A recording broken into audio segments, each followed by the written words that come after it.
Invité de l'émission sur Le Figaro Télévision Île-de-France Libre à vous ce vendredi 8 décembre, Alexia Joubert est revenue sur la mort du père de sa fille.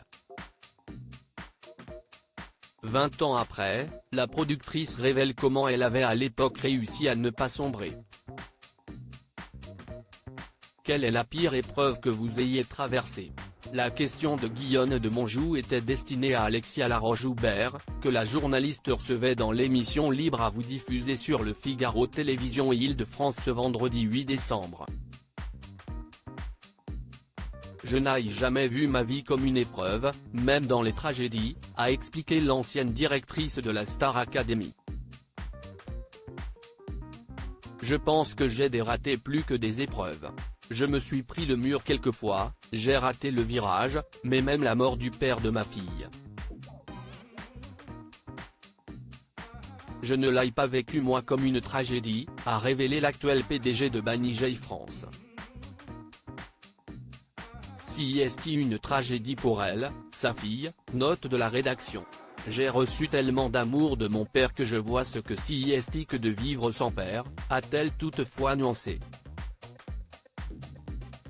La productrice Alexia Laroche-Joubert préfère toujours voir le verre à moitié plein. Alexia Laroche-Joubert a préféré garder en mémoire la chance d'avoir vécu avec un homme fantastique pendant le temps qui, lui, avait été accordé.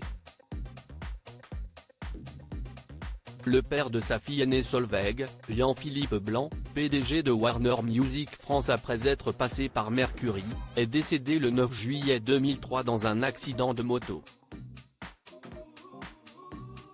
Il avait 39 ans, elle 33. Malgré cette terrible disparition, la productrice avait continué à travailler tout en s'occupant de l'éducation de sa fille.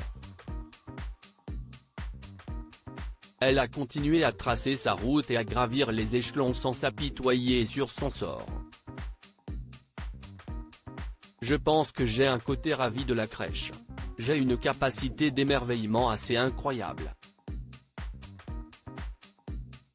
Ça en devient ridicule quelquefois, mais si estime ma nature profonde, a-t-elle expliqué dans l'émission du Figaro Télévision Île-de-France.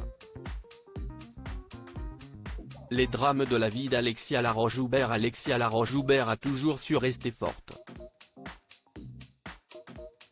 Pourtant, elle n'a pas été épargnée. Presque 20 ans après le père de sa fille, en 2021, c'est son demi-frère Andreas qui a, lui aussi, trouvé la mort dans un accident de la route. Il avait 25 ans. C'est la brigade des sapeurs-pompiers de Paris qui avait annoncé la disparition du sergent. Plusieurs personnalités comme Denis Brognard lui avaient rendu hommage. Il nous manque, avait posté sa grande sœur sur Instagram en septembre 2021. Article écrit en collaboration avec 6 Médias.